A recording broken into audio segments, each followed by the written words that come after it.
আমরা যে বলেছিলাম যে 24 ঘন্টা পরে আমরা 7 কলেজের সামনে থেকে ঢাকা বিশ্ববিদ্যালয়ের বাস সহ অন্যান্য বাস যে চলতে দিব না সহ যে কর্মসূচি এবং নিউ মার্কেট থানা ঘেরাও যে কর্মসূচি দিয়েছিলাম সেই কর্মসূচি আমরা প্রত্যাহার করে নিলাম।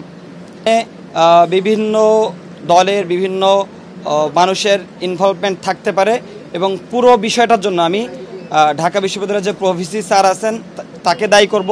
সে যদি শুরুতেই এই ক্ষমাটা চাইতো বা উদ্যোগ নিত তাহলে এত বড় ধরনের ঘটনা ঘটতো না। এটার জন্য সম্পূর্ণ দায়ী ঢাকা বিশ্ববিদ্যালয়ের প্রভিসি মামুন আহমেদ। আমাদের প্রথম দাবি ছিল ঢাকা কলেজ সহ 7 কলেজ শিক্ষার্থীদের সঙ্গে ঢাকা বিশ্ববিদ্যালয়ের শিক্ষার্থীদের সংঘাতের দায় নিয়ে ঢাকা বিশ্ববিদ্যালয়ের প্রভিসি মামুন স্যারকে ক্ষমা প্রার্থনা করে পদত্যাগ করতে হবে।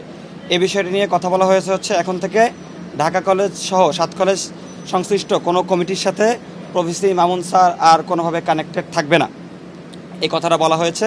এবং ঢাকা পদত্যাগের যে বিষয়টা এটা ঢাকা বিশ্ববিদ্যালয়ের যে ভিসি স্যার আছে এবং সেখানকার যে প্রক্রিয়া সেই প্রক্রিয়া অনুসরণ করে এই বিষয়টা আগানো হবে আলাপ আলোচনার মাধ্যমে।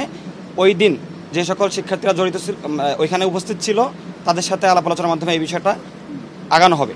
2 নম্বর দাবি ছিল আমাদের ঢাকা কলেজ শিক্ষার্থী রাকিবকে হত্যার উদ্দেশ্যে হামলাসহ ঢাকা কলেজের শিক্ষার্থীদের উপরে নিউ মার্কেট থানা পুলিশের যে আক্রমণ সেটার বিরুদ্ধে বিভাগীয় তদন্ত করে ব্যবস্থা নেওয়ার যে বিষয়টা সেখানে তদন্ত করার জন্য 3 দিন সময় নেওয়া হয়েছে। এই 3 দিনের মধ্যে যারা জড়িত তাদের বিরুদ্ধে কঠোর ব্যবস্থা নেবে বলে আমাদেরকে বলা হয়েছে। আমাদের 3 নম্বর দাবি যে ছিল ওই দিন আমাদের নারী শিক্ষার্থীদেরকে নিয়ে যে কুরুচিপূর্ণ মন্তব্য করা হয়েছিল এবং ঢাকা বিশ্ববিদ্যালয়ে তারা যে আগে আমাদের উপর শান্তিপূর্ণ কর্মসূচিতে আক্রমণ করেছিল যেন ক্ষমা চাওয়া সহ বাকি যে বিষয়টা সেটাও আমরা যখন ঢাকা বিশ্ববিদ্যালয়ের ভিসি স্যারের সাথে বসবো সে বিষয়টা সেখানে সমাধান করা হবে এবং এ বিষয়ে এখান থেকে সর্বোচ্চ সহযোগিতার আশ্বাস আমাদেরকে দেওয়া হয়েছে। চতুর্থ যে দাবিটা আমাদের অধিভুক্তি বাতিল, এটা গতকালকে হয়ে গিয়েছে, এটা নিয়ে আমরা কিছু বলতে চাচ্ছি না। আমাদের পঞ্চম যেই দাবিটা ছিল যে এই সামগ্রিক বিষয়টা মিটমাট করার জন্য শিক্ষার্থী উপদেষ্টা নাহিদ ইসলাম সহ যাদের সাথে বসার যে বিষয়টা সেটা আজকেই বসা হলো, এটাও মেনে নেওয়া হয়েছে।